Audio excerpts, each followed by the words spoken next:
Hey everyone, this is Tom with Fresh Vintage. Today we're throwing some brakes on a Ram Promaster 2500. This is my good friend Tom's van. Thanks for coming out, man. Really appreciate it. Thanks for doing the brakes. If you've never heard of Switch to Linux, definitely check them out. You need Linux in your life, folks, and he has a ton of it going on his channel, so definitely check it out. We're actually putting the rear brakes on this van, so let's go to the back of the van and we'll show you what we have set up right now. So to get started here, we have the van jacked up, and we actually used, let me show you, we used the van's factory jack because there's a really nice convenient dowel pin down here. And I was using this, and I was like, oh man, why am I doing this? I have my JAVN Impact wrench. So if you haven't seen our video, definitely check this out on our other channel, Fresh Vintage Garage. But looking at this, I just did this, and we just kind of stood here for a minute or two. We got the van off the ground in about 60 seconds, give or take, but it's on the jack stand. So let's take these off. Let's actually take the lug nuts off. These are 21 millimeter. So I'll just go ahead and hit these right now.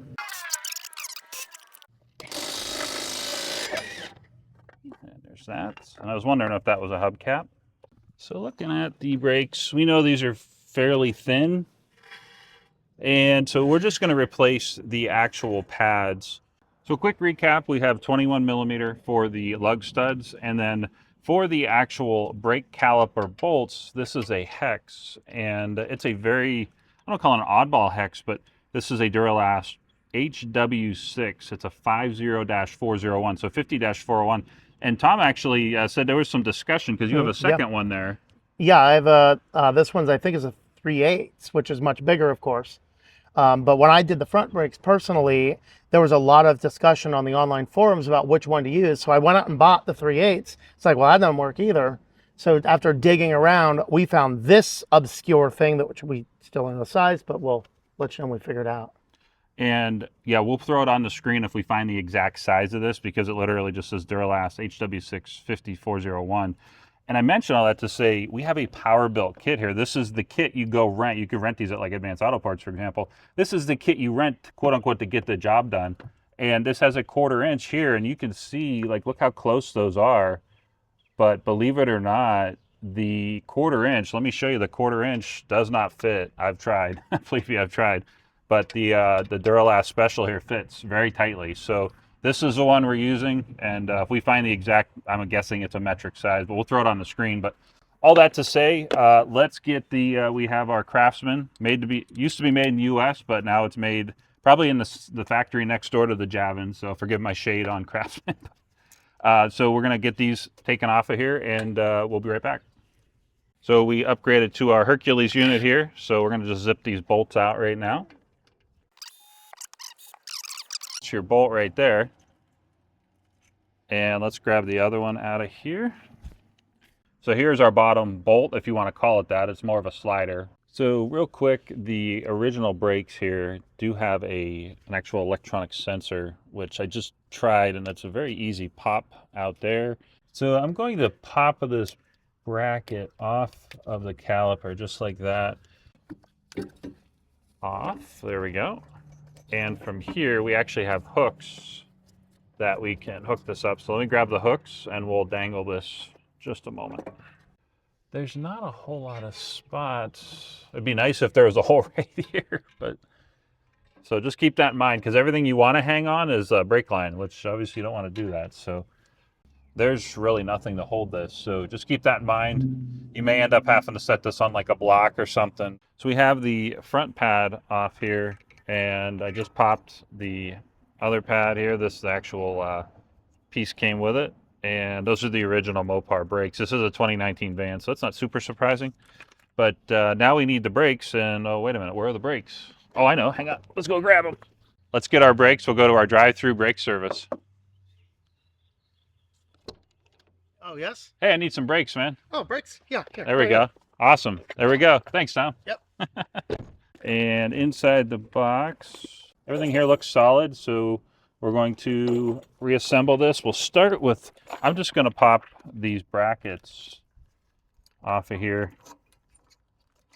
We'll reuse, or we'll use the new ones.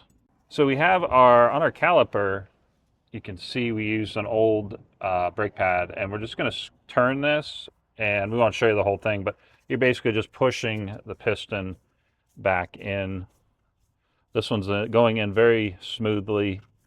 If you're doing this, if you've never done this before and you start feeling this thing go in like hard, like all of a sudden it gets hard and it's not going in what feels right, it might actually be going in sideways, and the piston itself potentially is dragging inside the caliper itself.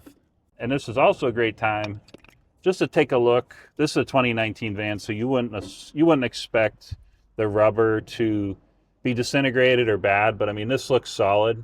I don't really see anything, and it would, the obvious thing would be wet. You would see it being wet, and you would have been feeling your actual brake pedal going to the floor or something, because you'd be leaking brake fluid all over the place. But this looks pretty solid, so Tom's going to hold there. Thank you for the assist. Have our brand new brake pads. So I threw some aluminum anti-seize on the ends of the actual brake pads. I've seen guys like just load these up, but I don't want it to actually get on the rotors. And speaking of which, we did hose these down a little bit with some brake cleaner. Make sure you have those items before you start this job. This actual little bracket, we had to pop it off there. I originally thought it needed a actual screwdriver, but we just like basically wiggled it to where it came out. And then make sure you effectively are just reinstalling it the same way with your tab on this side, so it's orientated right. And the moment of truth here. There we go, just like that. So you can see we have everything in here. This bottom boot, this is the boot I was mentioning right here. It's just, there's not much room for that boot to live, so it was kind of squished and not 100% happy. But these things are floating, they feel solid. The brakes are back in there. So I'm going to reconnect this, reinstall our actual little bracket here. There we go. And then I'll tighten everything down, and we'll show you the finished product in just a moment before we put the wheel back on. So something quick to point out, this tire and setup on the van has little like guide pins. So that took an extra 2 to 3 seconds just to make sure that was lined up. Once you do that though, just put these on. And this, in theory, I believe it puts out up to 250 foot-pounds of torque. I think that's more breaking loose force versus tightening. But what we're going to do to keep everything consistent is we have a torque stick, and this van calls for 145 foot-pounds of torque. This will deliver 120 foot-pounds. So we're going to kind of do a quick check of how much torque does this guy put out, and could it put enough torque out to actually deliver 120 foot-pounds here.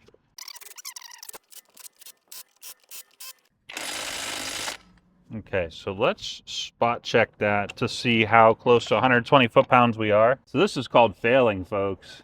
And you can't put this on. It's not going to go on. So let me put the van back up in the air, and I'll take the lug studs back off, and I'll put this on. Let me try that again. Okay. Whoa.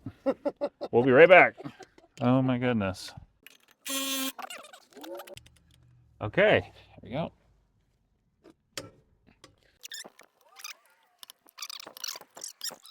So this is 120. And let me bump it up to 145 here.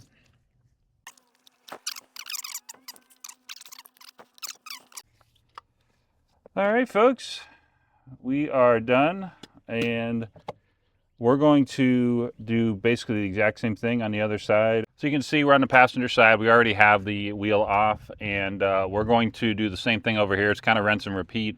If anything comes up out of the ordinary that we didn't show you in the first part of the video, we'll cut it in here and show you. But otherwise, the next thing you see should be us like putting the wheel back on and being done with this. But let's get started right now.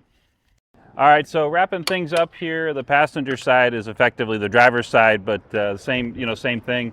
We didn't really encounter any issues, so to speak, and I enlisted Tom to do this part, so I'm kind of just here for moral support at this point, but we're cranking them down to 145 foot-pounds, and so we pretty quick and easy, all said and done. Didn't really have any issues, but wrapping up the video, we appreciate you watching. If you like classic cars, if you like muscle cars, if you like tech, if you like Linux, definitely check out Switch to Linux. And with that, thanks for watching. Have a good one.